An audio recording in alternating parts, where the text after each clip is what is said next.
मायके से कुछ दिन बिताकर अपने ससुराल वापस आती है। आ गई महारानी, आराम फरमा के। अरे तेरी माँ ने कुछ दिया भी है या यूं ही खाली हाथ भेज दिया? माँ ने तो बहुत कुछ कहा था माँ जी, मैं ही कुछ नहीं लेके आई।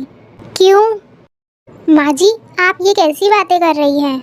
मेरी शादी को 5 साल हो गए हैं, आखिर कब तक मेरे माँ बाप यूं ही देते रहेंगे? हमारे यहाँ लड़की का खाली हाथ आना अपशगुन होता है। कहते हैं लड़की की माँ बीमार पड़ जाती है। बस करिए माँ जी, ये आप क्या कह रही है? जो बड़ों से सुना है वही तो बता रही हूँ। चुपचाप अपनी माँ से 10,000 रुपये मंगवा ले, वरना ऐसे अपशगुन का बुरा परिणाम भुगतना पड़ेगा। रेखा अपनी माँ से अपनी सास के बैंक अकाउंट में 10,000 रुपये डलवा देती है। अरे सुन, कल दिवाली है, अपनी माँ से मिठाई के लिए 1,000 रुपये मंगवा ले। अब क्या त्योहार पर तेरे घर से मिठाई भी नहीं आएगी? फिर उसके थोड़े दिन बाद वह अपनी बहू से कहती है, और सुन, कल मेरा जन्मदिन है, अपने घर से 1,000 रुपये मंगवा ले। इस बार तो मैं तेरे मायके के झुमके ही पहनूंगी। अरे सुनती है, कल होली है, अपने भाई से कहकर उन सब लोगों के कपड़े खरीदने के पैसे मंगवा ले। कुछ दिनों बाद, अरे सुन, कल करवा चौथ है, करवा चौथ पर तो सास और बहू दोनों की साड़ी बहू के मायके से ही आती है। ध्यान है ना? अपनी माँ से कह दे कि 2,000 रुपये भिजवा दे। माँ जी, ऐसे रोज रोज? अरे हाँ भाई, अब रीति रिवाज है तो मैं क्या करूँ, तभी तो 2,000 रुपये ही मांग रही हूँ। कोई सस्ती सी साड़ी ले आऊंगी। भाई, तेरा करवा चौथ तभी सफल होगा जब तेरे मायके से पैसे आएंगे।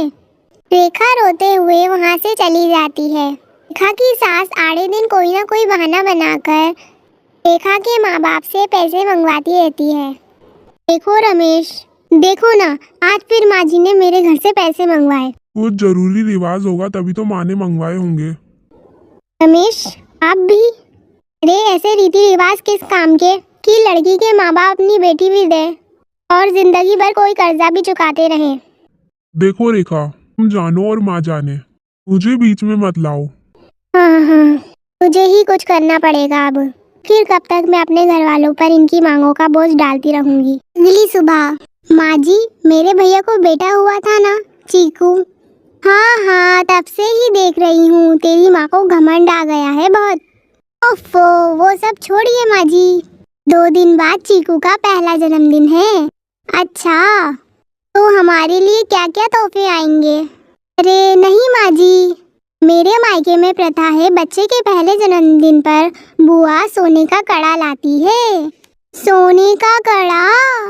अरे तेरा दिमाग तो ठीक है, तेरा एक सोने का कड़ा खरीदने में तेरे पूरे गहने बिक जाएंगे।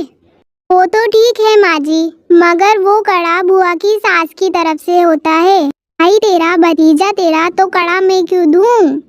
रिवाज माँ जी, रिवाज। अगर आपने कड़ा नहीं दिलवाया तो कुछ ही दिनों में आप ऊपर वाले को प्यारी हो जाओगी। यह कहकर रेखा जोर जोर से रोने का नाटक करती है। माँ जी, मेरी प्यारी माँ जी, मेरी भोली माँ जी। माँ जी, क्या पागल हो गई है? मुझे भरी जवानी में मरवाना चाहती है? नहीं माँ जी, तभी तो कह रही हूँ, आप एक सोने का कड़ा दे ही दीजिए, जान बची तो लाखों पाए। यहाँ तो जान बचाने के लिए लाखों गंवाने पड़ रहे हैं। सोच लीजिए माँ जी, आपका मन ना हो तो रहने दीजिए, मैं दिल पर पत्थर रख के सोच लूंगी। मेरी कोई सास थी ही नहीं। रेखा की सास तुरंत बैंक से पैसे निकालकर रेखा को दे देती है। जा अपने मायके जाकर मेरी तरफ से सोने का कड़ा दे आ। अभी तो मेरे पूरे बाल भी सफेद नहीं हुए और मुझे मारने पे तुली है। आप भी ना माँ जी क्या क्या कहती रहती हैं। ठीक है, मैं आज ही चली जाती हूँ। अरे रेखा, तुम कहाँ जाने की तैयारी कर रही हो? और ये माँ क्यों रो रही है? आज उनका बैंक अकाउंट खाली जो हो गया है। मतलब? धत तेरी की, जाने दो भाई, तुम जानो और तुम्हारी सास जाने। अब रीति रिवाजों का चक्कर है। अरे छोड़िए जी, ये तो मेरे और माँ जी के बीच की बात है। ये लो भाभी, मेरी तरफ से चीकू के लिए कुछ पैसे, आप जो ठीक समझे ले लीजिएगा। अरे नहीं नहीं रेखा, इतने सारे पैसे हम तुझसे नहीं ले सकते। क्यों भाभी, आप तो हमेशा ही देती है, मुझे तो पहली बार मौका मिला है। नहीं नहीं रेखा, लड़कियों से। बस भाभी ऐसा क्यों बोल रही हो? रख लो भाभी, ये आप लोगों के ही दिए हुए पैसे हैं।